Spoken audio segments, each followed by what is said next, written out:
என்கிட்ட முழு ஆதாரமும் இருக்கு. திமுக கொத்தடிமைகளா அடிக்கவா போறீங்க? இந்த வீடியோ பாருங்களேன். முஸ்லிமை வந்து தீவிரவாதிகள் சொன்ன கூட்டம் தான் இந்த கூட்டம். திமுக அரசு சொன்னதுதான். அது இல்ல மறக்கவே முடியாது. உட்காருங்க.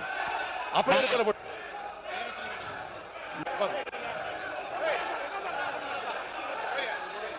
இந்த ஒரு வீடியோன்றது வந்து பார்த்துருப்பீங்க. அதாவது தாவேக எம்எல்ஏ தாஹிரா வந்து கருணாநிதி தான் முஸ்லீம்களுக்கு வந்து முதல்ல வந்து முஸ்லீம் தீவிரவாதி அப்படின்னு வந்து பேர் வச்சாரு அப்படின்னு சொன்ன உடனே மொத்த திமுக எம்எல்ஏக்களும் வந்து அங்க மிரட்ட ஆரம்பிச்சிட்டாங்க. எழுந்துச்சு வந்து எல்லாரும் அடிக்கிற அளவுக்கு வந்து ஒரு கேடுகட்ட வேலை வந்து பார்த்துருக்காங்க. அதுக்கு முன்னாடி தாஹிரா மட்டும் தான் அதை சொல்லியிருக்காங்களா, வேற யாரும் சொல்லலையாடுறது முதல்ல பார்க்கணும். நான் இப்போ சில வீடியோக்கள் போடுறேன், அதுல நிறைய தலைவர்களும் வந்து பேசியிருக்காங்க. அந்த வீடியோன்றதையும் வந்து பாருங்க.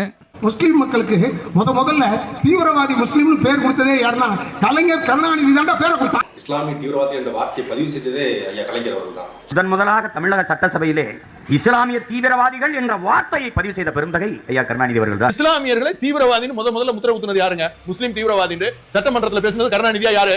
அதாவது வீடியோ எல்லாம் பார்த்திருப்பீங்க. அதுக்கு முன்னாடி தலைவர்கள் பேசின வீடியோ அப்படின்னு வந்து நம்ம மஞ்சப்பொடி மாமா சாட்டை துரைமுருகன் கதை மன்னன் சீமான்லாம் இவங்களையும் வந்து தலைவர்னு சொல்லியிருக்கீங்களே நீங்க நினைக்கலாம். ஆனா நான் அவனுங்களை தலைவர் வந்து சொல்லல. ஏன்னா திமுக என்ன கேடுகட்டத்தனம் பண்ணாலும் சரி, நாம் தமிழர் கட்சி வந்து இப்பெல்லாம் சொம்படிச்சிட்டு இருக்கு இல்லைங்களா, அவனுக்கு என்ன பண்ணாலும் முட்டு கொடுக்கறதா என்னோட வேலையா இருந்துட்டு இருக்கு. அப்படிதான் வந்து திமுக வந்து பேசவே இல்லை அப்படின்ட்டு வந்து நாம் தமிழர் தற்கூரிகள் வந்து நிறைய பேர் அப்படிலாம் வந்து சொல்லவே கிடையாது அப்படின்னு சொல்லிட்டு இருந்தாங்க. அதனால தான் சீமான் அண்ட் மஞ்சப்பொடி மாமா சாட்டை இவனுங்க பேசின வீடியோ வந்து ஆட் பண்ணியிருக்கேன். இந்த வீடியோல வந்து பல முஸ்லீம் தலைவர்களா இருக்கட்டும், நடிகர் ராதா ரவியா இருக்கட்டும், பல பேர் வந்து சொல்லியிருக்காங்க கருணாநிதி தான் முதல் முறையா வந்து முஸ்லீம் தீவிரவாதிகள் அப்படின்னு வந்து ஒரு வார்த்தை வந்து சொல்லியிருக்காரு அப்படின்னு வந்து எல்லா தலைவர்களும் வந்து சொல்லிட்டு இருக்காங்க. பல முஸ்லீம்கள் வந்து சொல்லிட்டு இருக்காங்க. ஆனா இன்னைக்கு இந்த திமுக கொத்தடிமைகள் வந்து நாங்களாம் அப்படி சொல்லவே கிடையாது, கருணாநிதி அப்படி சொல்லவே கிடையாது அப்படின்னு வந்து உருட்டிட்டு இருக்கானுங்க. கேடு கட்டத்தனமா யாரோ ஒரு சிலர் எங்கேயோ ஒருத்தவங்க தப்பு பண்றாங்க அப்படின்றதுக்காக ஒரு மொத்த இயக்கத்தையும் ஒரு மொத்த மதத்தையும் வந்து இப்படி கேடு கட்டத்தனமா முத்திரை குத்தி இருக்கிறதே ஒரு எவ்வளவு ஒரு கேவலமான விஷயம். இன்னைக்கு தான் பல முஸ்லீம்களுக்கு இது போல விஷயங்கள் அப்படின்றத தெரிஞ்சிருக்கு. கருணாநிதி சட்டமன்றத்தில் அது சொன்னது உண்மை அப்படின்ற ஒரு காரணத்துக்காக தான் பல முஸ்லீம் அமைப்புகளா இருக்கட்டும், பல முஸ்லீம் தலைவர்களா இருக்கட்டும் எல்லாருமே வந்து சொல்லிட்டு தான் இருக்காங்க. இவங்களாம் சொல்லும்போது திமுக வாயில என்ன வச்சிட்டு இருந்துச்சு அப்படின்னு வந்து தெரியல.